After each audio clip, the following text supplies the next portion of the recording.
Good morning, all of you. Students, we were doing the revision of chapter number 1, that is nutrition in living organism plants.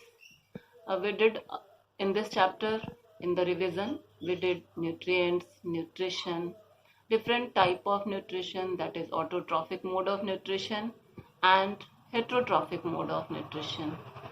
Then about photosynthesis, what is the process of photosynthesis? What are the requirements for photosynthesis?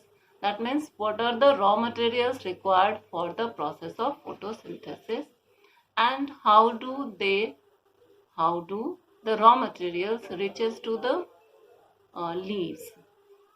All these things we did. Also we did the products of photosynthesis, that is carbohydrate and oxygen. And today we will start different modes of nutrition in plants. The first one is parasitic mode of nutrition. Uh, the mode of nutrition, parasitic nutrition, in which some plants which do not have chlorophyll in them and they cannot prepare their own food.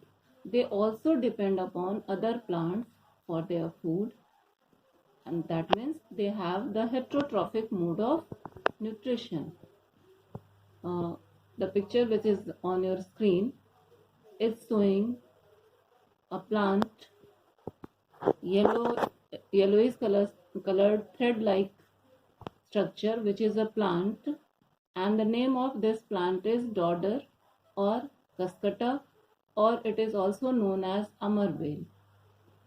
It lives on another plant.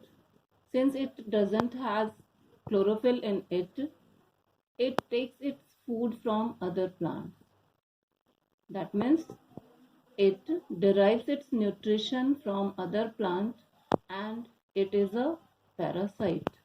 Students, that means if the plants cannot prepare its plant and its food and it depend upon others, it derives its food from other plants, then the plant is a parasite and it is a parasitic mode of nutrition in which one non-green plant takes its food from other plant. That plant is parasite, and from which the plant gets its food is host. This is parasitic nutrition. The next one is, you already heard about the insectivorous plants. There are some plants which feeds upon insects. What are the reason why they feed upon insects? These plants feed upon insects to fulfill their nitrogen requirement. They need nitrogen, and if the soil doesn't have sufficient nitrogen in it, then the plants feed upon insects to fulfill their nitrogen requirement. In such plants, there are some modification. That is, for example, in peacher plant, which is an insectivorous plant, the leaf gets modified into peacher with a lid. It is shown in the picture that there is a modification in the leaf. This is the modified leaf, which is modified into a peacher, and this is the lid of the peacher. And the inner wall of this peacher has hairs which are pointing downwards. Hairs, the inner wall has some hairs which are downward pointing, and the lid has the capacity to close and open the peacher. The lid has the capacity to open and close the peacher. And when an insect enters this peacher, it cannot climb back out against the hairs and ultimately falls to the bottom of the peacher and gets digested by the juices present there. Here the insects get digested by the digestive juices secreted by the peacher, and then it is absorbed in the plants and such type of plant is known as insectivorous plants. That means insect eating plants are known as insectivorous plants. They have some modification to trap the insects, and they feed upon insects to fulfill their nitrogen requirements. Now, next mode of nutrition is saprotrophic mode of nutrition. Saprotroph, it is made up of two words, saprous and troph. Sapro means rotten and troph means food. That means the organism which feed upon dead and decaying organic matters, they are known as saprotroph, and the mode of nutrition is known as saprotrophic mode of nutrition. In this nutrition, the digestion takes place outside the cell or even outside the body of the organism, and such type of digestion is known as extracellular digestion.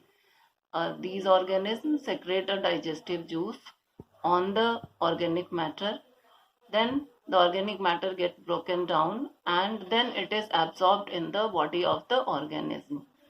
That's why it is known as extracellular digestion. That means food is broken down outside the cell or even outside the body of the organism. The examples are mushroom, mucor, etc. Next is symbiotic relationship. In this relationship, there are two organisms which live in close association with each other, and both are beneficial to each other. In this relationship, both get benefited from each other, and this is symbiotic relationship. The example is lichen. Lichen is a close association of an alga and a fungus. In this, fungus absorb water and minerals and provide it to alga. Alga prepare the food and give it to fungus. In this way, both are beneficial to each other, and this relationship is symbiotic relationship. One more example, rhizobium bacteria and leguminous plants. Leguminous plants are the plants of pulses family, and rhizobium bacteria lives in the nodules of their roots. These are the nodules of the roots, and rhizobium bacteria lives in these root nodules of leguminous plants, and they convert the nitrogen from atmosphere into a usable form, and that nitrogen get mixed into soil, and plants absorb the nitrogen with water and use it. In this way, both are beneficial to each other, and leguminous plants provide food and shelter to the bacteria. Once more, rhizobium is a bacteria which lives in the root nodules of leguminous plants, and they convert the atmospheric nitrogen into usable form, and the leguminous plant absorb that nitrogen and utilize it in preparation of food, and in turn the leguminous plants provide food and shelter to the bacteria. In this way, both are beneficial to each other, and the relationship is symbiotic relationship.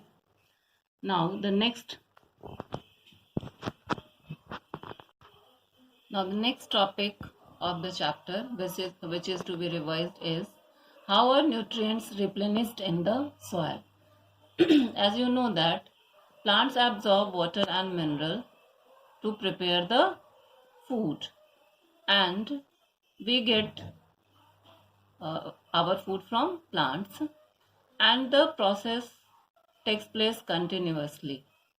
That means the soil needs the nutrients again, and farmers usually enrich the soil by adding manures and fertilizers, and these are the materials that contain one or more nutrients that plants need.